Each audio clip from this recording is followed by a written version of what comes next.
आप देख रहे हैं उत्तराखंड का नंबर 1 चैनल उत्तराखंड हलचल। नमस्कार, मैं अमित गोदियाल और फिर से एक बार स्वागत है आपका आमना सामना में एक नए मेहमान के साथ। और जो नए मेहमान आज हमारे साथ हैं उनका नाम है मनीष केडियाल। मनीष केडियाल वो व्यक्ति हैं जो कई वर्षों तक विदेश भी रहे। उसके बाद जब अन्ना आंदोलन हुआ इंडिया अगेंस्ट करप्शन में इन्होंने भागीदारी करी।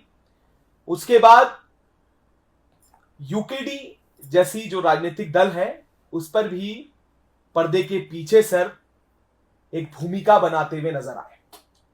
आज इनसे आमना सामना भी होगा, कई सवाल भी होंगे जिसके जवाब मनीष केडियाल जी देंगे। और शुरुआत यहीं से होगी क्योंकि मनीष केडियाल जी ने लैंड लॉ के ऊपर काफी रिसर्च भी की है और कैसे मूल निवास भू कानून जो संघर्ष समिति है उनके क्या ब्लूप्रिंट है जिसको लेकर वो जनता में जा रहे हैं और लगातार सड़कों पर आंदोलन कर रहे हैं। जो पर्दे के पीछे व्यक्ति हैं वो मनीष केडियाल हैं जो सब कुछ संभाल रहे हैं। कुछ चेहरे आपने पर्दे के आगे देखे जिसमें मोहित डिमरी, लुसेंट टोडरिया, प्रांजल नौडियाल जैसे व्यक्ति हैं। कुछ चेहरे ऐसे होते हैं जो पर्दे के पीछे रहते हैं, उनमें एक चेहरा है मनीष केडियाल जी। तो केडियाल जी पहले तो स्वागत है आपका बहुत बहुत उत्तराखंड हलचल में। धन्यवाद अमित भाई। केडियाल जी शुरुआत में करूंगा, जो लगातार आपका सफर रहा, आप विदेश में थे, विदेश में फिर इंडिया अगेंस्ट करप्शन में आए, इंडिया अगेंस्ट करप्शन के बाद फिर यूकेडी, ये किस तरीके से बदलता रहा या कैसा रहा? थोड़ा सा मैं यहाँ बोलूँगा कि जिस समय इंडिया अगेंस्ट करप्शन 2011 की बात थी तो हम लोग बहुत यूथ थे। तो उस समय आंदोलन जो छुड़ा था वो भ्रष्टाचार के विरुद्ध, और उसमें कांग्रेस में तमाम भ्रष्टाचार जो आपके कॉमनवेल्थ गेम्स के लिए से तमाम सो है। तो हम जो आईटी क्षेत्र के तमाम लड़के थे उसमें सोशल मीडिया का दौर आ चुका था। हम लोग कहीं ना कहीं व्यक्तिगत तौर पे तो कर रहे थे लेकिन सोशल मीडिया का दौर आ चुका था, कनेक्ट हो गया, अन्ना आंदोलन आए। तो हम लोग उस टीम से लगातार जो थे आपस में जुड़े और अपनी ही टीम के थ्रू काम करते रहे। अन्ना आंदोलन में पार्टिसिपेट किया, इंडिया अगेंस्ट करप्शन में हुआ थोड़ा बहुत जो हमने उसमें ये भी बताना चाहेंगे कि उसके बाद वो पार्टी फॉर्म हुई आम आदमी पार्टी, तो उसके लिए भी वैसे किया। फिर हम अपने जिसे कहते हैं अपनी प्रोफेशनल लाइफ में जुट गए, अपने व्यावसायिक जीवन में जुट गए। 2020 के उत्तरार्ध की बात है कि हम लोग जब अपने इस तमाम से आगे बढ़ करके हम उत्तराखंड के लिए काम करने लगे। जब कोरोना का टाइम था, जब कोरोना के टाइम पे तो कोरोना की स्थिति आप जानते हैं कि लोगों को छोटी छोटी दवाओं की, हॉस्पिटल्स की, सिलेंडर्स की, इसकी जो है, तो तमाम यूथ ने मिल करके, आईटी क्षेत्र के लड़कों ने मिल करके आपस में एक दूसरे को कनेक्ट करने के लिए ट्विटर के माध्यम से जुड़े। उत्तराखंड में हम लोगों का काम विशेषकर ये रहता था, उस वक्त में शायद इंडिया में भी नहीं था, 2020 की बात है, कि हॉस्पिटल्स में डॉक्टर की कमी कहाँ हो रही है, एक दूसरे को कम्युनिकेट करते हुए ट्विटर का प्लेटफॉर्म हमारे लिए बहुत मददगार साबित हुआ कनेक्ट करके, और लोगों की जान बचाने की थी। इसी बीच में हम देखते हैं कि लगातार क्या होता है कि उत्तराखंड की खबरें भी चल रही होती हैं। उत्तराखंड में एक मुख्यमंत्री बदले जाते हैं, दूसरे मुख्यमंत्री आते हैं, 3-4-6 महीने के बाद उनका भी कार्यकाल, उनको भी हटा करके एक नए मुख्यमंत्री होती है। तो उस समय भाजपा जो थी हमारी, पिछले कार्यकाल भी भाजपा का था, 3 मुख्यमंत्री एक ही कार्यकाल में बदले गए। बिल्कुल। और लोगों के मन में बहुत से सवाल थे कि मतलब हो क्या रहा है, ये मुख्यमंत्री चेंज हो रहे हैं और लगातार चेंज हो रहे हैं, और प्रदेश की जो तमाम घटनाएं थी तो हम लोग को वो कहीं जुड़ा हुआ, हम लोग आपस में इस चीज़ों के बारे में बातचीत करने लगे। और यहाँ पे मैं ये कहना चाहूँगा कि जो यूथ था इन तमाम चीज़ों को देख करके भू कानून के ऊपर सबसे पहले मुद्दा शुरू हुआ उठना। तो ट्विटर की कम्युनिटी काफ़ी स्ट्रांग थी। मेरे साथ कई मेरे यूएई के दोस्त, यूके और यूएस के दोस्त, और इंडिया में काम करने वाले आईटी दोस्त, और तमाम लड़कों के मैं व्यक्तिगत तौर पे जानता हूं जो ट्विटर के थ्रू एक्टिव थे, इन चीज़ों पे लिखने लगे। वो ये बात होगी करीब 2020 के उत्तरार्ध की और शुरुआती दौर 2021 का, जब ये भू कानून के मामलों पे चर्चा होने लगी कि भू कानून क्या है, भू कानून उसके बारे में अभी कोई ऐसा लोगों को विशेष तौर पे पता नहीं था, जबकि 2018 में खत्म हो चुका था एक तरह से। मतलब त्रिवेंद्र सरकार ने जो भू कानून है पूरी खुली छूट दे दी थी जमीन की खरीद फरोख्त पे। तो हम लोग इन चीज़ों पे लिखने लगे, और ये अप्रैल मई की बात होगी कि हम लोगों ने एक अच्छा खासा ग्रुप बनाया। आईटी टीम थी यहाँ पे, मेरे साथ कई यूथ थे जो देहरादून में थे, दिल्ली में थे, बैंगलोर में, जो उत्तराखंड के थे। ये ग्रुप मिला के इस चीज़ पे तो ये करीब जून की बात है कि जब भू कानून आपका हमने कोशिश करके ट्विटर पे ट्रेंड किया। ये करीब 26, मुझे दिन भी याद अच्छी तरह है कि जिसे हम ट्विटर स्टॉर्म बोलते हैं, 26-27 जून को हुआ। फिर दूसरा 4 जुलाई 2021 को हुआ ट्विटर स्टॉर्म। ये हमने, हमारी टीम की बात है कि लगातार इस पे कनेक्ट किया ट्विटर स्टॉर्म, और उसमें पत्रकार भी जुड़े। मुझे एक नेशनल टीवी की पत्रकार है प्रियंका कांडपाल भी आई थी, और बहुत सारे पत्रकार भी आए थे। तो वहां से ये मुद्दा उठना शुरू हुआ। और जो जमीन पे थे, हमने जो उसमें युवा लड़के थे, काम करने वाले लड़के, जैसे लुसन टोडरिया और मोहित, जो यूथ हम देख रहे थे, क्योंकि मोहित का थोड़ा बहुत पढ़ना शुरू कर दिया था, मोहित के बारे में देखना, जो वो कि गैरसैंण राजधानी आंदोलन हो, या रेलवे का एक चल रहा था, रेलवे की जमीन के थ्रू मुआवजा रुद्रप्रयाग में, तो उससे थ्रू। तो लुसन के थ्रू ये हुआ कि लुसन ने पहली मीटिंग, और इन लोगों ने पहली मीटिंग शहीद स्थल पे की कि ग्राउंड पे भी काम किया जाए। तो ये हमारा इस तरह का कुछ अनुभव रहा कि हम लोगों ने भू कानून के मुद्दे को सोशल मीडिया के थ्रू और फिर ग्राउंड पे शुरू किया। अच्छा केडियाल जी, आपने कहा कि इन युवाओं को आप देखने लगे थे, इन युवाओं को आप ट्विटर में एक्टिव देख रहे थे, सोशल मीडिया में एक्टिव देख रहे थे, पर वहीं दूसरी और जो उत्तराखंड क्रांति दल थी, मैं उसकी बात इसलिए भी करूंगा कि लगातार उनका कहना भी ये था, उनका कहना था कि जब से पार्टी का गठन हुआ है, और उस गठन के बाद से ही जो उनकी प्रमुख मांगे रही, प्रमुख मांगों में जो लैंड लॉ की उन्होंने बात की, उसके बाद बात की जो मूल निवास की बात कहते हैं, उसमें वो लगातार ये बात कहते हुए आए। उसके बाद ये हुआ कि आपने कहा कि आपने इन युवाओं को देखने लगे, उसके बाद आप यूकेडी में भी आ जाते हैं। तो ऐसा आपको कुछ तो अनुभव हुआ होगा कि आपने यूकेडी में भी एंट्री करी, युवाओं ने भी एंट्री करी यूकेडी में, क्योंकि मोहित तो खुद चुनाव लड़े थे यूकेडी से। तो सवाल यहां पर ये शुरू हुआ कि क्या यूकेडी, क्योंकि ये सवाल अभी आगे भी होंगे, ये आमना सामना का पहला हम भाग देख रहे हैं, क्योंकि सवाल का पहला हिस्सा ये है कि क्यों वहां से यूकेडी की तरफ रुझान आने लगे, क्या रहा कि वो युवा यूकेडी में आए। देखिए, इसमें कोई दो राय नहीं कि यूकेडी का अपना समृद्ध इतिहास रहा है, चाहे राज्य आंदोलन की बात हो, चाहे तमाम क्षेत्रीय मुद्दों को शुरुआत के दौर में उठाने की बात हो, और उसमें बहुत ही बुद्धिजीवी और जुझारू लोग जुड़े हैं, शुरुआती दौर की बात है। और उसमें राज्य, ये बोला जाए कि राज्य बनाने में यूकेडी के लोग ज्यादा थे। पूरी तरह से यूकेडी का योगदान की बात बोली जाए कि यूकेडी ने राज्य बनाया, तो ये तो मिथ्या ही होगी एक तरह से। योगदान सबसे ज्यादा यूकेडी एज ए पार्टी, क्षेत्रीय पार्टी हमेशा ही क्षेत्र के लिए काम करती है, क्षेत्रीय मुद्दों को उठाती है, राष्ट्रीय पार्टियां नहीं उठा सकती है। तो यहाँ से उसके समृद्ध इतिहास को हम लोग पहले से भी जानते थे। हम, ऐसा नहीं है कि मैं 1999 से 98-99 2000 से गढ़वाल विश्वविद्यालय में था, शुरुआती दौर में ग्रेजुएशन कर रहा था, तो यूकेडी के बारे में ना पढ़ा हो, ऐसा तो हो ही नहीं सकता। तो उत्तराखंड का जो भी व्यक्ति थोड़ी भी सामाजिक और राजनीतिक जानकारी रखता, तो उसे यूकेडी के इतिहास के बारे में पता है कि उसका बड़ा ही समृद्ध इतिहास रहा है, जन आंदोलनों से लेकर राज्य आंदोलनों के उसमें। तो अपने आप झुकाओ, जो पहला चॉइस जैसे होता है कि भाई अगर आपको राज्य के लिए काम करना है, उसमें पॉलिटिकली और सोशियो पॉलिटिक्स बोलते हैं से जुड़ना है, तो यूकेडी ही पहली चॉइस होगी। तो उस वक्त कनेक्ट किया मैंने यूकेडी के लोगों से ही, अपने आप वो सोशल मीडिया के माध्यम से ही कनेक्ट किया, उससे जुड़े लड़के। तो लुसन उस वक्त यूकेडी से जुड़ चुका था। ये 2021 की बात होगी, अप्रैल मई की बात होगी, जब ये भू कानून आंदोलन पे हम लोग काम करना शुरू कर रहे थे। तो लुसन से जुड़े, मोहित से जुड़े उस वक्त, तो यूकेडी में ये ऑलरेडी थे। ये भी करीब 6-7 महीने, 1-8 साल पहले ही आए थे, युवा थे ये बहुत। तो हम लोग यूकेडी से जुड़े और उसके लिए काम करने लगे। तो सबसे पहले जो आके देखा मैंने, यूकेडी का कोई यूनिफाइड सोशल मीडिया प्लेटफॉर्म नहीं है। मतलब 4 नेता हैं तो 4 अलग अलग चला रहे हैं, कोई कुछ भी चला रहा है अपनी, कोई इसकी वेब प्रेजेंस नहीं है, सोशल मीडिया प्रेजेंस नहीं है, और पेपरों में तो माध्यम से तो पूरी तरह से गायब हो चुकी थी। तो हमने पहला, जब पेपर और ये तमाम इलेक्ट्रॉनिक मीडिया से कोई चीज़ गायब है, आज के दौर में सबसे आसान माध्यम है सोशल मीडिया और उसके थ्रू। तो हमने कनेक्ट किया। उसमें के तत्कालीन जो अध्यक्ष थे यूकेडी के 2021 में, उनसे मुलाकात की। कार्यकारी अध्यक्ष स्वर्गीय हरीश पाठक जी से मुलाकात की, उनसे बातचीत की, कई बार दौरों की बातचीत हुई, और उनको कंसल्टेंसी दी। कोई ऐसा नहीं कि कोई लिया उसका सोशल मीडिया, कंसल्टेंसी दी कि ऐसे ऐसे किया जाना चाहिए। हम लोग को कि अनुभव था, हमें सोशल मीडिया के थ्रू ये इंडिया अगेंस्ट करप्शन से, चाहे आम आदमी पार्टी का सीखा हुआ हो, चाहे तमाम कैसे करते हैं, तो ये पूरी जानकारी थी। और मेरा क्षेत्र भी, क्योंकि मैं डेटा इंजीनियर हूँ पेशे से, आप मुझे डेटा साइंटिस्ट के तौर पे भी काम कर चुका हूँ मैं। करीब 8-9 साल विदेश में मेरा अनुभव रहा है, डिजिटल ट्रांसफॉर्मेशंस में भी मैंने काम किया है। तो और सामाजिक आंदोलनों से जुड़े हैं, तो इस चीज़ को बारे में पता है। तो उनसे बातचीत की, तो यूनिफाइड जो हमने उनका था कि सोशल मीडिया यूनिफाइड किया, तमाम नेताओं को जो अलग अलग चलाए थे उनको बोल के एक प्लेटफॉर्म एक ही बनाओ, चाहे वो ट्विटर का हो, फेसबुक का हो, चाहे आपका इंस्टाग्राम का हो, तमाम ऐसे मीडिया सोशल मीडिया प्लेटफॉर्म पर यूनिफाई कीजिए। एक वेबसाइट कैसे तैयार की जानी चाहिए, एक ऑर्गेनाइजेशन की वेबसाइट कैसे होनी चाहिए, कंसल्टेंसी लगातार देते रहे।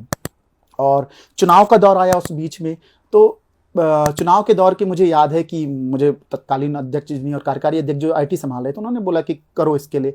तो पार्टी के पास इसमें कोई दो राय नहीं कि सोशल मीडिया के लिए बहुत पैसे लगते हैं, कोई फंड नहीं था। तो हमने करीब 30-40 लड़कों की ऐसी टीम जुटाई जो मतलब खुद से विदाउट सिंगल पेनी, एक पैसे लिए बिना पार्टी के लिए काम करे, चाहे पोस्टर हो, चाहे लिखना हो, चाहे मीडिया से कनेक्ट करना हो, ईमेल ड्राफ्टिंग करनी हो, किसी मीडिया से कनेक्ट करके उसको कैसे अपने पक्ष में मोड़ना हो, माहौल अपने पक्ष में कैसे बनाना। ये करीब 30-40 की टीम थी।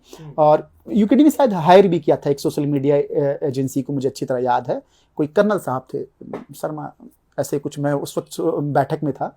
लेकिन बात वही हुई कि जो दूसरी एजेंसीज आएंगी वो पैसे मांगेंगे, तो हमने पूरी तरह से वॉलेंटियर एज बनाने की कोशिश की। वॉलेंटियर जो ने लड़के, मुझे अच्छी तरह याद है, मैं नाम भी ले सकता हूँ उन लड़कों के जिन्होंने काम किया था। उन्होंने अच्छे ग्राफिक्स बनाए, अच्छे वीडियो कंटेंट्स बनाए, फ्री ऑफ कॉस्ट। यूकेडी का सॉन्ग भी फ्री ऑफ कॉस्ट हुआ। और ये तमाम चीज़ें जो पार्टी अपने स्तर से ग्राउंड स्तर पे कर रही थी कि अपने नेताओं के वीडियो स्नैप शॉट्स बनाना, वीडियो बनाना, वो कर रही थी। लेकिन हम लोगों ने तमाम एनालाइज करके जो क्षेत्रीय मुद्दे हैं उन चीज़ों को लिखना और बोलना स्टार्ट किया। अब जो भू कानून की बात आती है तो मैं इसमें पूरी तरह से बोलूँगा कि इन युवाओं का काम था भू कानून, और मूल निवास बाद में थोड़ा उस पर भी आएंगे। तो भू कानून पे 2018 में भू कानून में चेंजेस किए, त्रिवेंद्र सरकार ने बदलाव किए, मतलब एक तरह से खत्म ही कर दिया और खुली छूट दे दी जमीन की, मतलब सौदेबाजी की उत्तराखंड में। तो 2018 से 2021 के बीच में आप टेक्सचुअल सर्च मारे, जो अभी सेकंड लीड के यूकेडी नेता हैं जो कर रहे हैं इस चीज को, आपको किसी के, उनके सबके फेसबुक अकाउंट शायद 14-15 के बने हुए हैं, किसी केस में आपको भू कानून वर्ड नहीं दिखेगा। आराम से जो क्या कहते हैं डेटा इंजीनियर्स होते हैं वो मैं टेक्सचुअल सर्च मारूंगा तो किसी केस में भू कानून वर्ड नहीं होगा। तो ये भू कानून 21 में ही क्यों आया? भू कानून तो 2018 से 19 से 20 में तो कितने इन्होंने आंदोलन किए, कितनी रैलियां की, नहीं अच्छी बात है। 19 में तो यूकेडी की भावनाओं से जुड़े हुए लड़कों ने किया और उस चीज को लेके आए, तो ये सारी चीजें चली। मूल निवास भी 2012 के समय में विजय बहुगुणा सरकार, कांग्रेस में मुख्यमंत्री थे, उन्होंने पूरी तरह से खत्म किया। वो एक हाई कोर्ट के केस के बाद की बात है, उसको दोबारा सिंगल बेंच का फैसला था, उसमें आगे नहीं गए, तो वो पूरी तरह से स्थानीय निवास वाला मामला शुरू हुआ। उसके बीच में कहीं नहीं मूल निवास की बात है। अब टेक्सचुअल सर्च मारे तमाम नेताओं की, तो इस बीच में किसी ने बात नहीं की है मूल निवास की। तो शायद मूल निवास की बात जो पहले उठी, वो पहला पोस्टर जो आज की डेट में कुछ हमारे साथी यूकेडी के जो रहे हैं वो भी दिखा रहे हैं कि बात हुई है मूल निवास और भू कानून की, तो कि हमारे घोषणा पत्र में था, तो बिल्कुल नहीं। 2022 का घोषणा पत्र मेरे जेब में पड़ा हुआ है, मूल निवास नहीं लिखा हुआ है उनके घोषणा पत्र में। वो जो पोस्टर लेके भी कुछ दिन पहले, मैं नाम लगाऊंगा, अभी प्रेजेंट मीडिया प्रभारी ने जो दिखाया, क्या कहते हैं कि मूल निवास भू कानून राजधानी मुद्दा रहा है उनका, और लिखा भी है भू कानून मुद्दे, क्योंकि चल चुका था। और नवंबर 2022 में उनका घोषणा पत्र, 2021 में उनका घोषणा पत्र था, तो उसमें भू कानून की बात है, पर मूल निवास की बात नहीं है। तो ये सारी चीजें में हम पूरी तरह से देख रहे हैं और रीड कर रहे हैं। तो ये मूल निवास और भू कानून का मुद्दा जो पोस्टर था, उसी पोस्टर के बेस पे मुझे याद है कि अच्छा तरह से यहाँ से लिख के दिया कि तत्कालीन जो कार्यकारी अध्यक्ष को कि मीडिया से बातचीत कीजिए कि हमारे घोषणा पत्र में, जबकि घोषणा पत्र में मूल निवास जैसी चीज़ नहीं थी। अभी भी मेरे पास घोषणा पत्र के जेब में है, किसी को पढ़ना है तो आप लेके देख लीजिएगा। तो इस पर बातचीत कीजिए। वो शायद देवभूमि डायलॉग्स उस जो थे, भट्ट जी ने वो किया, वो एक पोस्टर को लेके और इस चीज़ को लिख के दिया गया यहाँ से, जबकि ऐसी चीज़ें नहीं थी। ये 3-4 साल से कोई मूल निवास भू कानून पे ना कोई रैलियां हो रही थी, ना आंदोलन हो रहे थे। आपने भी सुना, आप तो मीडिया में रहे हैं, हुआ है 2019, 20, 18 में कहीं रैलियां हुई भू कानून मूल निवास को लेकर? नहीं, ये 2021 से है। अब उस बीच कोरोना काल भी था। कोरोना का 18 में खत्म हो चुका था, 19 कोरोना काल जो इंडिया में पहला लॉकडाउन लगा है मार्च अप्रैल मध्य अप्रैल के फर्स्ट वीक से लगा है। तो इस बीच में 1-1.5 साल खत्म हो चुका था। बोला तो जा सकता था, मीडिया में तो बयान दिए थे, ऐसे तो हो नहीं कि छोटे मोटे आंदोलन नहीं हुए हैं, छोटे मोटे हुए हैं और इतना प्रभाव पहाड़ के क्षेत्रों में नहीं रहा है कि उस बीच में आंदोलन। लेकिन ये तो पूरी तरह से ये सोशल मीडिया के ही थ्रू आया, माहौल बना। ये जो यूथ था वो इन चीजों को देख रहा था कि पूरी तरह से उसके हाथ में जो राज्य आंदोलनकारियों ने बनाया था पूरी तरह से जा चुका है। तो यहां से मुद्दा उभरना है और इसमें श्रेय देना चाहूंगा कि मूल निवास की पहली बात जो इस मुद्दे पे आंदोलन करने, संघर्ष समिति बनाने के और ये सारी चीजें इसके ऊपर लोगों को जोड़ने के लिए ये मोहित डिमरी ने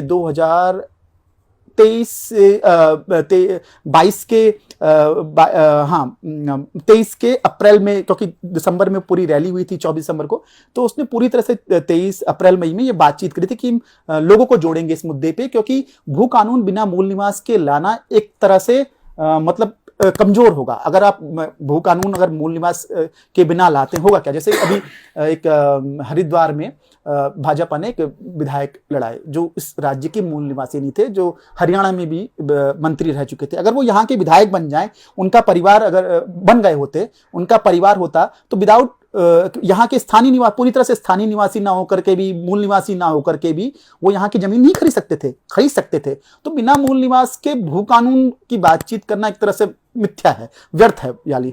तो ये मोहित का ही पूरी तरह, मुझे अच्छी तरह दी कि 100, 150, 200 संगठनों से उसने बातचीत की, 20, 25, 50 संगठनों के, तो मैं भी इसको साथ गया हूं मिलने। ये मई जून से लगातार तैयारी हो चुकी है। इस चीज से हमने क्यों ये कई लोग अभी प्रश्न उठा रहे हैं कि यूकेडी के बैनर तले क्यों नहीं किया गया। ऐसे नहीं कि कोशिश नहीं हुई उनकी तरह, लेकिन पहले तो मेरा मानना है कि वहां पे जो चीजें हो रही थी, स्थानीय मुद्दों को हम कोशिश कर रहे थे। आपको एक और चीज जानकारी दूंगा, 2022 में सितंबर में, अक्टूबर 2022 2 अक्टूबर को बंद की भी रूपरेखा हमारे लुसुन और मोहित के द्वारा लिखी गई बैठ करके, और ये किया गया कि बंद होना चाहिए। ये 26-27 दिसंबर को तय किया गया और पूरे उत्तराखंड बंद को इन 2 लड़कों ने मिलकर के तमाम संगठनों को एकत्रित किया और यूकेडी ने अपनी तरफ से भी घोषणा की बंद होगी। और ये तुम आप देख रहे हैं कौन लड़के काम करे, बंद पे हुआ पूरा,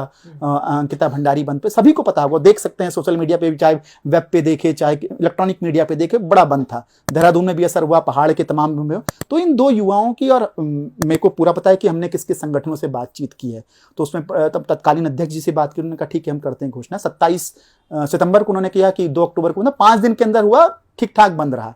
उसके बीच छोटी छोटी जो चुनाव हो गया, तो कहीं ना कहीं से यूकेडी एक तरह से शांत थे लोग। हमने कई चीजें लिखी, आप देखेंगे, मैं पूरे आंदोलनों की गिराऊंगा।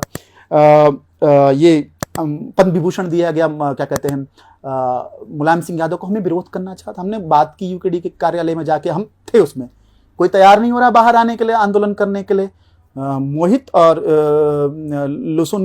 लुसुन ने 10, 15, 20, 50 लड़कों को लेके विरोध जताया, चाहे वो पुतला फूका मुलायम सिंह का, वो यहीं बंजारा वाला चौक पे फूका। हमने कोशिश की इस तरह की, हमने ही वो बातचीत करके लिखा कि ये बड़ा मुद्दा बन सकता था कि जो पुलिस की भर्ती खत्म हुई थी जिलेवार सेंट्रलाइज, तो उसको भी लिखा है, वो ड्राफ्टिंग है, उसमें पुराने मीडिया प्रभारी थे जो उत्तराखंड क्रांति दल के, अच्छी तरह जानते हैं कि किसने लिखा, किसने यहाँ से। तो सोशल मीडिया पे तो पूरा दिख रहा था, लेकिन ग्राउंड पे, यहाँ पे जो सेकंड लीडरशिप है, विशेषकर यूकेडी की, जो अभी हम सेकंड बोल रहे हैं, जो 20-15 सालों से, वो बिल्कुल से एकदम कुछ नहीं काम करती। अगर देखा जाए तो आप देखिए, ये जोशीमठ का मुद्दा पूरी तरह से उन्होंने कोई उठाने में असफल रहे, हिलंग का मुद्दा उठाने में असफल रहे, केदारनाथ में कई ऐसे मुद्दे उठाने में असफल रहे। तो ये तमाम चीजें देखिए कहीं ना कहीं निराशा पैदा होती है। तो और ऐसा नहीं था, हमें कहीं काम करना है तो हमें मुद्दे उठाने हैं।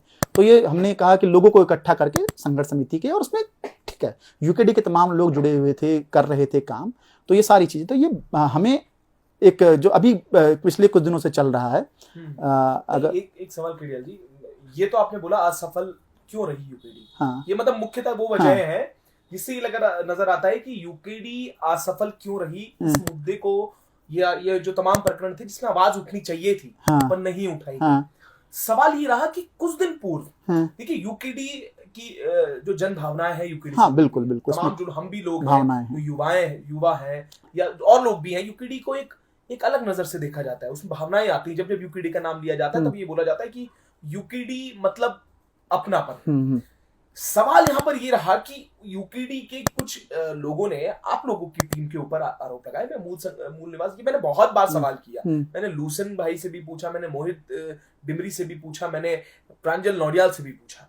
सवाल ये रहा कि जब आप लोग ये कार्य कर रहे थे, जो सेकंड लीडरशिप की आप बात कर रहे हैं, उनके ऊपर आप कह रहे हैं कि आपने उन्हें कहा, उसके बाद आरोप आप पे ही लगाए गए। आपको कहा गया कि आप किसी राजनीतिक दल के एक एंट्री आपने की है, आपको उच्च सम्मान दिया गया पार्टी में, बड़े पदों पर आपको बिठाया गया, पर उसके बाद भी अचानक इतनी जल्दी क्या थी, इतना जल्दी क्या मन में लालच था आपके, या क्या स्वार्थ आ गया था?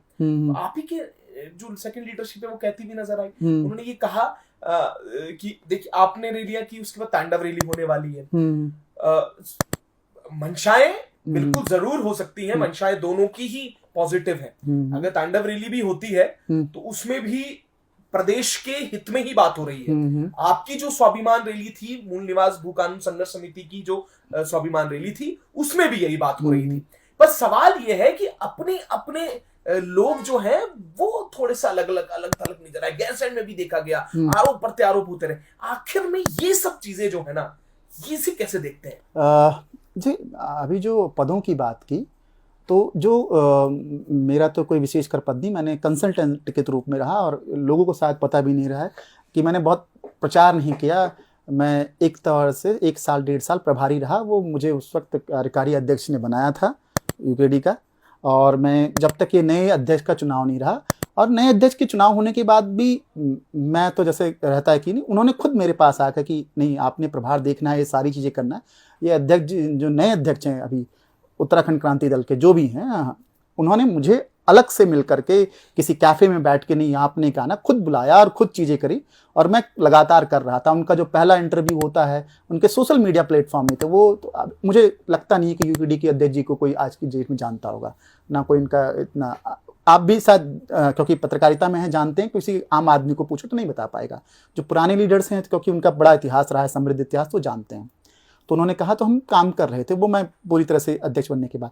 अब आप ये बोले आरोप प्रत्यारोप की बात हो रही, तो कई चीज़ों पे मैंने कहा ना, जैसे कि मुलायम सिंह वाला वो हुआ कि केंद्र सरकार ने बोला विरोध करने का, तो हमने पार्टी ऑफिस में जाके भी, वहाँ पे जो ऑफिस में बैठे थे उनसे बातचीत की, कोई एक्टिविटी समझ नहीं है। तो हमने क्या किया, लड़कों ने, लुसन था, मोहित था, उसमें नाम भी लेना होगा, मीनाक्षी जी भी थी, उसमें और भी लोग थे। इन यूथ को लेकर के हमने कम से कम एफएगी फूकी, हंगामा, मतलब एक विरोध प्रदर्शन बताया। ये होनी चाहिए छोटी मोटी एक्टिविटी, चाहे वो प्रेमचंद अग्रवाल के मामले में भी हो कि किसी को वो प्रेमचंद अग्रवाल ने सरेआम ऋषिकेश में पीटा, या उसके जो ये विधानसभा भर्तियों वाले मामलों पर, तो हम लोगों ने ही वो कार्यक्रम किए। इसमें लुसन और मोहित का बड़ा योगदान था। अब जो आरोप प्रत्यारोप की बात कर रहे हैं, उसमें देखिए किडिया जी, मैं ये भी कहना चाहूंगा कि अंकिता भंडारी प्रकरण हो, उसमें कुछ लोग यूकेडी की भी थे, जो लगातार आंदोलन में भी थे, वो भागीदारी कर रहे थे। प्रमीला रावत जी वहां लगातार हमने और उसके साथ साथ प्रेमचंद अग्रवाल, क्योंकि ये नाम थे, क्योंकि हम इन्हें खुद देख रहे थे। क्योंकि सवाल यहाँ पर ये है कि आप जो कह रहे हैं कि जिस तरीके से आपने कहा कि ये होना चाहिए था, पर कुछ लोग थे तो वहां पर जो कर रहे थे, तो क्या ये पार्टी से अलग थलग होके कर रहे थे? सवाल यहाँ पर ये रहा। दो स्टेटमेंट पार्टी से अलग थलग होके की बात नहीं है। इनको भी पता था कि मूल निवास भू कानून समन्वय संघर्ष समिति बन गई। जब लड़कों को देखते हैं कि कुछ करना है तो कुछ बड़ा फॉर्म करने की कोशिश करते हैं, और गैर राजनीतिक मंच हर तमाम राजनीतिक दलों के जो सदस्य होते हैं, चाहे पदाधिकारी होते हैं, फॉर्म करते, कोई बड़ी बात नहीं। और उसमें यूकेडी के तमाम लोगों से बातचीत भी की थी कि भाई आप लोग भी हैं, लेकिन क्योंकि शंकाएं लोग यूकेडी के प्रति बहुत लोगों को थी, तो शंकाएं थी, तो एक गैर राजनीतिक मंच हम लोग फॉर्म कर रहे थे कि पहले तो जो मुद्दे हैं उन मुद्दों को उठाया जाए। इन पे हमने काम किया। तो ऐसा नहीं था कि यूकेडी के लोग नहीं जानते थे, वो भी आ रहे थे, बैठे हैं, देखें तमाम। जब शहीद स्थल स्मारक पे मीटिंग होती थी तो उसके भी आते थे। तमाम छोटी मोटी जो अलग यूकेडी से अलग हुई पार्टियां, जो वैसी छोटी मोटी पार्टियां बनी, सबके सदस्य आते थे, ये बातचीत होती थी। अब आपको एक बात बताऊंगा कि 24 दिसंबर की रैली की पहले की कहानी ये हुई कि अचानक से यूकेडी के कुछ एक ऑफिस से लेटर आता है कि हम रैली में शामिल नहीं होंगे, और ये होगा। ये 1-2 दिन पहले की बात है, ठीक है। हम लोगों ने तो आमंत्रित किया था कि आए मंच पे, तमाम लोगों को किया था, छोटी मोटी जो हमारे 50-56 राजनीतिक दल हैं, सामाजिक संगठन है, सबको किया था, तो नहीं आएंगे। ठीक है, अब क्या बोला जाए इस चीज पे। फिर 24 दिसंबर की रैली से एक दिन पहले एक फिर लेटर जा रही थी कि हम शामिल होंगे। उसमें आप याद रखिए कि कंटेंट क्या देना है लिखने के लिए और बोलने के लिए, और उसमें जो कौन से गाने चलने चाहिए राज्य आंदोलन के, वो भी मुझसे मांगे गए। मैं रातों रात 8-9 बजे का एक पेन ड्राइव का इंतजाम करता हूं और यूकेडी के एक पदाधिकारी को देता हूं। ठीक है, आप रैली में आए। रैली में पहली तरह से हमारा तय हो चुका था कि महिलाएं आगे चलेंगी, उसके आंदोलनकारी पीछे चलेंगी। तो वहां पे हमने कुछ ऐसी चीजें देखी, लगातार मंच को झंडे लेके हथियाने, फिर वो पूरा सा मूवमेंट, जो माहौल था, आंदोलन था, वो टूट जाता। तो मूवमेंट टूट जाता। हमने यूकेडी के नेताओं ने भी बोला, चाहे पूर्व अध्यक्ष हो, वर्तमान अध्यक्ष हो, पूर्व कार्यकारी अध्यक्ष, 6 नेताओं ने बोला मंच से आकर के, और उनको बुलाया गया, तमाम पार्टियों के लोगों को बुलाया गया मंच से कि भू कानून मूल निवास के बारे में, क्षेत्रीय पार्टी के। तो ऐसा, लेकिन मंच पे एकदम पूरी तरह से घेर करके कि नहीं हमारा है, ये किसके दिमाग की उपज थी हमें नहीं पता। फिर भी इतना नहीं, माहौल बिगड़ा नहीं था। अब हल्द्वानी में उसके बाद रैली हुई, वहां भी इसी भी यूकेडी के तमाम नेताओं को, पूर्व अध्यक्ष चाहे कार्यकारी अध्यक्ष हों, वहां के प्रभारी, सब आए, और इसमें कोई दो राय नहीं। ये कहानी हुई है खराब मार्च से। ये लोकसभा चुनाव की बात है। लोकसभा चुनाव में पार्टी का कोई वैसा तो मंशा दिख नहीं रही थी कि चुनाव लड़ने की। हमारा ये मानना था कि अंकिता भंडारी के मामले पे चुनाव नहीं लड़ा जाना चाहिए, क्योंकि अंकिता भंडारी के मामला एक लोगों तक पहुंचना चाहिए और लोग सड़कों पे उतरे, वो सरकार पे दबाव पड़े, चाहे वो तमाम किसकी सीबीआई जांच की हो, ये हो। तो अभी एक जो वर्तमान नए नए पदाधिकारी आए हैं, तो उनकी मुझे लगता है दिमागी तौर पे पहले से तैयारी हो चुकी थी कि मैंने इसी मुद्दे पे चुनाव लड़ना है। अच्छी बात है, पत्रकार महोदय हैं, उन्हें लड़ना था सब कुछ। हमने यूकेडी में भी बोला कि इस मुद्दे को जब हम चुनाव की बात करेंगे तो ये मुद्दा खत्म हो जाएगा, आप देख रहे हैं। तो ठीक है, हमने पार्टी के अंदर भी बात की। ये अब पता नहीं कैसे अचानक से फिर पार्टी का नाम हो गया। हम फिर इस बात पे टिके, इस बात को बोलने की कि अंकिता की मां को चुनाव प्रचार में ले जाके जो ले जा रहा है वो बहुत ही पार्टी के लिए खराब हो रहा है। तो उस व्यक्ति ने उसी वक्त, जो पत्रकार महोदय, कि ये कांग्रेसी है, जबकि यूकेडी के इन लड़कों ने रैलियां भी आयोजित कराई चुनाव के प्रचार में। अब पैसा था ना, फाइनेंस था ना, जाने आने का, लेकिन जितना था, रुद्रप्रयाग में था, चाहे वो पौड़ी में भी यही लोग यूथ लड़के गए, इन्होंने करा। लेकिन उसके आगे जो देखा गया कि अंकिता के मां को ले जा रहे, बार बार वो रो रही हैं जाकर के, रुलाया जा रहा है। वो अभी उनकी हेल्थ की कंडीशन भी बताएंगे उसके, कि उनके पिता की यहाँ से हमें पता लगा है कि अब वो थोड़ा भीड़ से डरती हैं। तो मुझे लगता है कि भीड़ का पूरा ये कि चुनाव प्रचार में ले जाके अंकिता की माता जी के साथ जब हो रहा है, तो भीड़ उस बारे में बातचीत करी। तो चुनाव प्रचार में इस तरह से नहीं करना चाहिए था। हमने बोला था अंकिता के मामले को लोगों तक, तो मेरे तो दिमाग में ये भी है, मैं व्यक्तिगत तौर पे बोल रहा हूं कि जिसने भी व्यक्ति ने जानबूझ के पहले से दिमाग में फिट कर रखा था कि पहले ही बैठ जाते हैं हम, मतलब चुनाव से ठीक पहले, और वो खुद भी बोल रहा है कि हम कांग्रेस के पास भी गए, हम कांग्रेस के पास भी। जब आप कांग्रेस के पास भी टिकट मांगने अमुक व्यक्ति गया हुआ है, तो मतलब उस वक्त वो क्या कांग्रेस ही नहीं हुआ? हमें कांग्रेस, मतलब उसने क्या कांग्रेस से टिकट मांगा? कांग्रेस क्यों देती? कि अचानक से किसी व्यक्ति को आके टिकट दे दिया, या अपने लिए मांग रहा हो, कि किसी के लिए भी मांग रहा हो, तो क्या वो उसको कांग्रेस का स्टूज नहीं बोल सकते थे, कांग्रेस का व्यक्ति नहीं बोल सकते? लेकिन नहीं। और आप देखेंगे 2022 में हम जब यूकेडी के लिए काम कर रहे हैं, क्षेत्रीय मुद्दों के लिए काम कर रहे हैं, वो अपनी पत्रिका से धन सिंह रावत का प्रचार कर रहा है, क्या कहते हैं, सतपाल महाराज का प्रचार कर रहा है पूरी तरह से। कि जब माहौल ये था कि बीजेपी के अगेंस्ट था माहौल 2022 में, वो व्यक्ति के पूरे, आप सर्च मारो फेसबुक प्रोफाइल में, चाहे वो पत्रिका चलाता, कुछ भी दिख रही है। तो ये भी हुआ। हमारी पहले से था कि हम गैरसैंण, क्योंकि मुद्दा है गैरसैंण पे हम ये रैली करेंगे। हमने 2 महीने से तैयारी की, हम और मोहित और 3-4 लोग लगातार 1 महीने तक गैरसैंण में कैंप किया है। करीब 4 अगस्त से लेकर के 1 अगस्त, 3 अगस्त, जब तक रैली निपटी, पूरे गैरसैंण में कैंप किया। जो वहां पे गैरसैंण में भीड़ इकट्ठा हुई, या लोग आए, या लोगों को इस बारे में अच्छी खासी राज्य आंदोलन की बात हुई, ये पूरी मेहनत का था। गांव गांव गए, लोगों से मिले, मंगल दलों से, पंचायत प्रधानों से, इन सब से इनको समझाया, पैम्पलेट बांटे, मीटिंग की, ये तमाम थे। तो इसी बीच में 2-4 जो हमारे नए यूकेडी में, तो एक पदाधिकारी जो मीडिया प्रभारी बने, संगठन मंत्री, मीडिया प्रभारी, जो भी, मेरे को पता नहीं इस बारे में, कुछ दिन पहले ही शुरू कर दिया बोलना कि ये कांग्रेस के वो हैं, आदमी हैं, कांग्रेस के दलाल तक, ऐसे वर्ड यूज कर उनके उस पर देखना। तो हमने ये पार्टी में बोला कि भाई ये आपके हैं, मतलब बोल रहे हैं कि नहीं हम तो नहीं बोल रहे हैं, तो क्या वो कांग्रेस वो मीडिया प्रभारी या जो भी व्यक्ति हो क्या पार्टी के अध्यक्ष से इतना ज्यादा प्रभावशाली है कि वो अपनी चला रहा है, वो कुछ भी बोले जा रहा है, कोई भी बोल नहीं रहा है रोकने में, पार्टी की तरफ से कोई भी नहीं बोल रहा है इस मुद्दे पे बातचीत क्या कहते हैं वो बोल, हमें तो एक फोन करके बोल रहे हैं कि नहीं नहीं यार वो तो ऐसा है ही नहीं पार्टी के से, तो लेकिन आपका जब पदाधिकारी बना दिया है तो जो पदाधिकारी जो बोलता है उसे पार्टी का स्टेटमेंट माना जाता है। तो ये तमाम चीजें हुई, ये बिगाड़नी हुई, फिर वहीं से भी खराते कि हमने समिति भंग कर दी, हमने आपने बनाई नहीं समिति तो आप भंग कैसे करेंगे। उसके बाद इन्होंने ही लिखना शुरू कर दिया कि हमारे लोग जो जाएंगे क्या कहते हैं इसके भू कानून मूल निवास संघर्ष समिति के इसमें इनके ऊपर हम कार्रवाई करेंगे। ठीक है, तुमने ही बोला, अलग तुम हो रहे हो, हम नहीं रहे हो। अब जो ये रैली कर रहे हैं इसमें यही तो ये जो तमाम अब बात कर रहे हैं झंडे की, तो हमने नहीं, हम जब मीटिंग होती थी इसकी शहीद स्मारक में तो तमाम छोटे छोटे दल आज जिनके पास यूकेडी जा रही है या इनको अपने साथ बोल रही है आओ, तो उन्होंने बोला था कि झंडे नहीं आने चाहिए, क्योंकि यूकेडी की संख्या उसमें ठीक ठाक लोग थे, ज्यादा थे, जानते हैं लोग कि इनके झंडे नहीं आने चाहिए इनके। हमने तो किसी के लिए, क्योंकि सबकी मीटिंग बैठ के तो यहाँ पे तय हुआ था ठीक है कि आपसी लड़ाई ना हो छोटे मोटे दलों में ये सारे उसमें, तो झंडे नहीं आने चाहिए उन्होंने बोला था। अभी मैं चाहे वो पूर्व केंद्रीय मीडिया प्रभारी रहे हो यूकेडी के, अब अलग पार्टी लेके हो, ये उनकी पार्टी की तरफ से भी और छोटी मोटी पार्टियों की तरफ से भी बोला गया। जब हम एक समिति संघर्ष समिति में सभी को लेके बातचीत कर रहे थे तो क्योंकि गैर राजनीतिक मंच था तो उस पर आकर के राजनीतिक झंडा मतलब चले अपना बैनर लेके चले, लेकिन मंच पे आके खड़े होकर क्योंकि लोगों को लग रहा था कि हम तो जो नई नई राजनीतिक पार्टियां छोटी कि हमारा तो ये खत्म हो जाएगा। अब यूकेडी के लोग जा रहे हैं उनके पास, तो मेरा उन तमाम जो छोटे मोटे क्या वो यूकेडी के झंडे तले आ रहे हैं, आना चाहते हैं या उसके तले आंदोलन करना चाहते हैं, इस पूरे राजनीतिक आंदोलन को, इस आंदोलन को राजनीतिक तरीके से ले जाना चाहते हैं उसके तले और तैयार हैं तो ठीक है, लेकिन उस वक्त उन्होंने मना भी किया कई लोगों ने। तो हम लोग पूरी, क्योंकि लोगों को मिला के करीब 50 लोग बैठे रहते उस मीटिंग में, जो होती सहमति आपसी सहमति के तौर पे बैठे, ये तय करते हैं जो संयोजक और समन्वयक हैं मीटिंग के, तय होते हैं। तो ये तमाम चीजें हो रही थी। तो वहां से यूकेडी की तरफ से ऐसी बयानबाजी, एक व्यक्ति के ने पूरी तरह से उसने तहस नहस किया इस चीज को।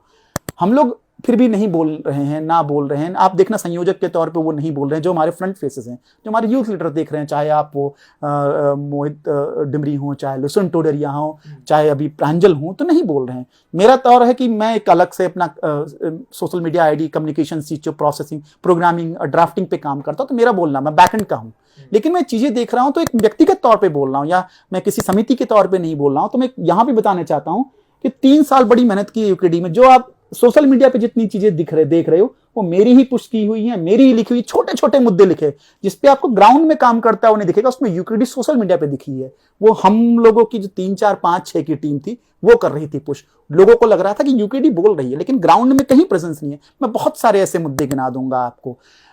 अध्यक्ष का चुनाव होता है, पिछली बार जितना हमको लगता है कि पहले कंसेंट पे बनता था अध्यक्ष, सहमति पे, बहुत अच्छी बात थी, बिल्कुल। अब सहमति खत्म हुई, चुनाव होता है। अब चुनाव में जो मैंने देखा लास्ट ईयर, तो उसमें भी ऐसा हुआ कि डेलीगेट्स बनाओ, पार्टी के जो डेलीगेट्स हैं, डेलीगेट्स वोट करेंगे, उन डेलीगेट्स को फोन करना, सेटिंग करना, जिस तरह से गैरसैंड में मैंने देखा, तो उस वक्त मैंने बोला था कि मैं नहीं करूंगा काम इस तरह से देख रहा कि 100-150 गाड़ियां थी गैरसैंड में पिछले बार, होटल बुक्स थे, खान पान बुक था सभी का, अपने अपने कैंडिडेट अध्यक्ष बनने के लिए किस प्रकार से आपसी मतलब गुटबाजी चल रही थी, तो वही चीज चल रहा था। अध्यक्ष, नए अध्यक्ष बनने के बाद भी काम आपने देखा होगा तो कौन से आंदोलन हुए उस बीच में। भू कानून का मुद्दा 2021 में हुआ सड़क पे, उसके बाद 24 दिसंबर 2023 के बाद ही क्यों हो सड़क पे लोग दिख रहे हैं। तो ये तमाम चीजें हैं जिनको बोला जाना जरूरी है, और मेरे को व्यक्तिगत तौर पे बोल रहा हूं मैं।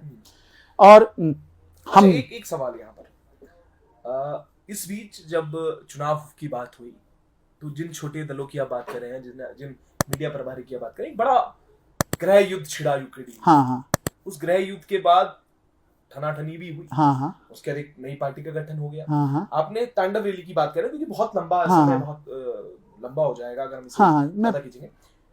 आपने कहा कि वो तांडव रैली को लेकर वो यूकेडी के लोग भी गए थे उनके पास, प्रसाद सिंबाजी, राष्ट्रवादी रीजनल पार्टी बनाई है, उन्होंने उन्हें समर्थन भी मांगा। सवाल यहाँ पर ये रहा कि क्या मूल निवास संघर्ष समिति के पास तांडव रैली के लिए आए हैं समर्थन के लिए? ये बड़ा सवाल है, क्योंकि देखिए, मतभेद हो सकते हैं, मनभेद नहीं होते। पर यहाँ पर नजर ये भी आया कि कई लोगों को मनभेद थे, उन मनभेदों को भी भुलाकर तांडव रैली में बुलाया गया, जिसे उस समय जो हुआ वो सबने देखा। उस समय किस तरीके के हालात हुए, और ये तक हो गया कि अगर फलाना व्यक्ति एंट्री करता है तो हम पार्टी से बाहर जाएंगे, या फला व्यक्ति अगर आता है तो हम पार्टी में रहेंगे। ये हमने चीजें देखी हैं, हमने खुद वो चीजें महसूस की हैं। तो क्या वो जो मतभेद थे, या मतभेद जो अभी दिखाई दे रहे हैं, वो मूल निवास संघर्ष समिति के पास भी आए हैं तांडव रैली को लेकर? क्या मुझे लग रहा है कि वहाँ ऑफिस में जिस तरह की चीजें लगी हैं, मोहित, क्योंकि पहाड़ी स्वाभिमान सेना के लिए लेटर आ रखा है, जो हमारे चलाते हैं पंकज उनियाल, प्रमोद काला और बहुत सारे, उनके पास लेटर आया है इस चीज के लिए। लेकिन टारगेट जो, क्योंकि एक मीडिया प्रभारी व्यक्ति, जो भी मैं नाम नहीं लेना चाहूंगा, उनका टारगेट लुसुन और मोहित है, डिमरी है, तो शायद उनको एक लेटर के तौर पे, क्योंकि लेटर आता तो मैं बैकएंड में काम करता हूँ, मेरे पास आता, बातचीत होती, हमारा ये फिर भी, तो शायद हमारी तरफ से कोई ऐसा किसी को नहीं बोला जा रहा कि नहीं जाओ, ये जाओ, हम बोलेंगे भी क्यों, हम तो माने जितने जो भी लोग उठाएं, तमाम लोग जाएं, जाएं, उद्देश्य सबका एक है, जाएं। लेकिन वो ईगो प्रॉब्लम नहीं होती वहां की तरफ से कि ये यूथ उभर रहे हैं, हमने कुछ नहीं किया तो ये, तो टारगेट के तौर पे है। तो आई होगे तो हमारे जो संयोजक हैं, मोहित डिमरी हैं, इन लोगों ने कोई स्टेटमेंट अभी मतलब ऐसा अगेंस्ट भी नहीं दिया, और हमारा ये मानना है कि ये गैर राजनीतिक मंच है, ये किसी राजनीतिक मंच के पीछे नहीं जाना चाहिए। तमाम लोग इसके पीछे हैं, क्योंकि इसमें छोटी मोटी पार्टियों के संगठनों को भी हमने सहयोग लिया है। अगर हम जाते हैं तो फिर वो राजनीतिक पटल पे जाता है, तो वो लोगों की भावनाएं जब तक नहीं होती, लेकिन किसी को ऐसा व्यक्तिगत तौर पे तो ना उनकी तरफ से कोई ऑफिशियल लेटर आया, ऑफिशियल लेटर आता तो उसको हम रिलीज करके अपनी तरफ से स्टेटमेंट देते।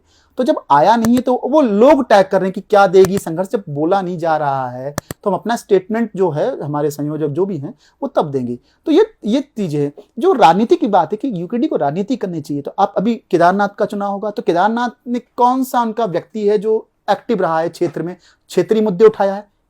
कोई क्षेत्रीय मुद्दे देखे हैं कि केदारनाथ का कोई आप लीडर नाम बता दो यूकेडी का कि वहां पे उठा रहा है? इतने क्षेत्रीय मुद्दे हैं वहां पे, मैं गिना दूंगा, मैं लगातार केदारनाथ क्षेत्र में जा रहा हूं। बद्रीनाथ उपचुनाव में वहां एक खड़ा किया गया और उसका नामांकन पेपर ही ढंग से भर पाए। हेलंग का मामला हुआ, जोशीमठ का मामला हुआ, वहां पे बहुत सारे ऐसे छोटे इशू हैं, किस यूकेडी के नेता ने उठाए? तो किस मुंह से आप उपचुनाव लड़ने की बात करते हैं? बद्रीनाथ चुनाव में जाते, किस मुंह से आप केदारनाथ चुनाव की?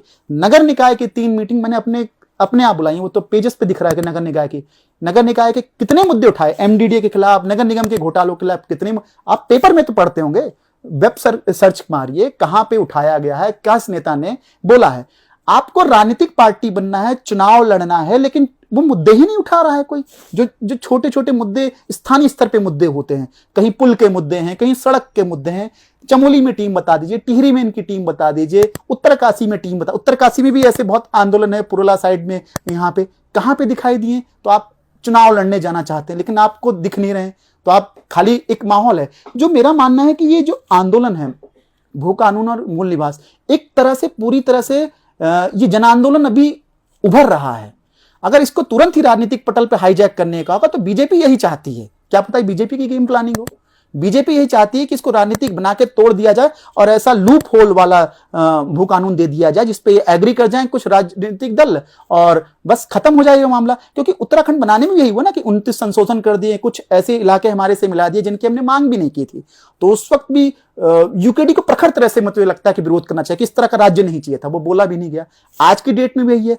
तो पहले ये जन आंदोलन गांव-गांव तक पहुंचने दो, लोगों तक। अभी गांव में मेरे दादी हैं, मेरी नानी हैं, मेरी ताई हैं जो गांव में रहते, उनसे पूछो भू कानून मूल निवास क्या है, क्या पता नहीं, सुनो ऐसे बोलते हैं, जानते नहीं है। तो जब तक जन आंदोलन लोगों तक नहीं पहुंचेगा और इसको इस तरह से इसके खिलाफ माहौल बनाने की कोशिश होगी किसी भी राजनीतिक दल के द्वारा, तो ये आंदोलन कहीं ना कहीं कमजोर होगा।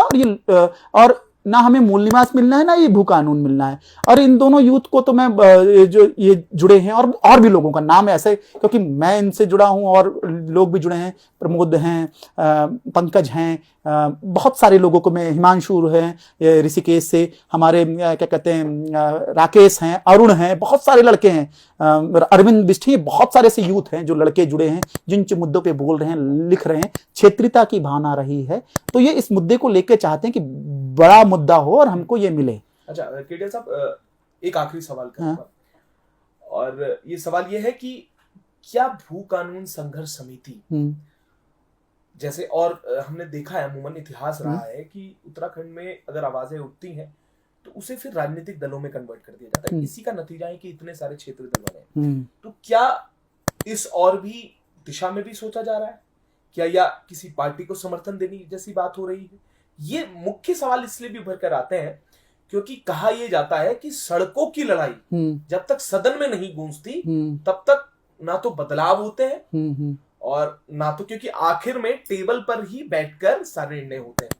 क्योंकि सवाल यहां पर ये रहा कि किसान आंदोलन भी हुआ हमारे देश में, हमने वो भी देखा। वहां पर जो लॉज लाए गए थे उसे वापसी तो लिया गया पर लिया सदन में ही गया। अब सवाल यहां पर यह है कि भू कानून संघर्ष समिति इस और डायरेक्शन, इस दिशा में भी समझ रही है। पहली बात देखिए, मुद्दे राजनीतिक हैं और अभी ऐसी कोई बातचीत नहीं हुई कि राजनीतिक मंच बनाने की या चीजों की। देखिए, जिस दिन जनता चाहेगी, जनता अपना लीडर तय कर ले, वो जाने, और सही लीडर तय करना जनता को जरूरी है। जिस दिन जनता अपने सही लीडर देख ले कि कौन इन मुद्दों को अच्छी तरह ले जाने में सक्षम है, उन्होंने देख रखा है कि तमाम क्षेत्रीय दलों को ये मुद्दे इनके बस की नहीं है। जनता जो यूथ उठा रहे हैं उन लीडरों को देख लेना कि ये लीडर उठा रहे हैं, तय कर ले, तो अपने आप राजनीतिक मंच या राजनीतिक दल संगठन जो है वो बन जाएगा। सदन की लड़ाई तब लड़ी जाएगी। सदन की लड़ाई हमारे तमाम यूकेडी से भी गए सदन की लड़ाई में, 3 गए 4 गए विधायक गए, 2 विधायक तो बीजेपी में शामिल हो गए, एक बाद में कांग्रेस में शामिल हो गए। तो सदन की लड़ाई उतनी प्रखर तरीके से नहीं उठा पाए, कहीं ना कहीं कमजोर रही। मेरा मानना है कि स्वर्गीय विपिन त्रिपाठी जी के बाद जाने के बाद यूकेडी की जो थिंक टैंक था पूरी तरह से खत्म हो गया। उन चीजों पे काम नहीं, फिर लोगों ने भी धीरे धीरे सरकना शुरू किया। उनके बहुत समृद्ध इतिहास रहा है, मतलब जिस तरह के उन लोगों के बुद्धिजीवी जुड़े हैं। लेकिन अभी जो लीडरशिप है, वर्तमान लीडरशिप, वो पूरी तरह से नकारी है, ना कुछ मतलब उनमें कोई विजन नहीं है, डायरेक्शन नहीं है और लीडरलेस है एज ए पार्टी। तो जिस दिन जनता चाहेगी, लोग चाहेंगे, मंच बन जाएगा राजनीतिक। अपने आप लोगों को अपने नेता तय करने हैं। लोगों ने अपने आप ही, चाहे वो स्वतंत्रता संग्राम आंदोलन हो, चाहे वो क्या कहते हैं, ये आपका जनता पार्टी के टाइम पे आपका इमरजेंसी का आंदोलन हो, चाहे आपका ये भ्रष्टाचार खिलाफ इंडिया अगेंस्ट करप्शन के आंदोलन, जनता ने अपने देखा है कौन इन मुद्दों को ले जा रहे हैं और नेता तय किए हैं, संगठन अपने आप बन गए हैं।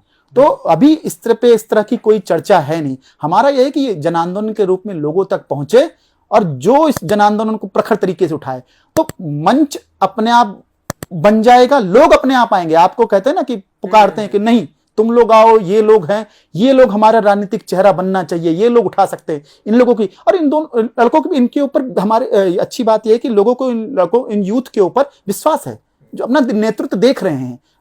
जैसे राज्य आंदोलन में देखा था, तो इन जो युवा अभी भू कानून मूल निवास संघर्ष समिति के, इनके पीछे चाहे वो मोहित डिमरी हो, चाहे लुसन टोडरिया हो, चाहे मैं अरविंद कहूं, चाहे राकेश कहूं, तमाम के पीछे अपना नेतृत्व देख रहे हैं।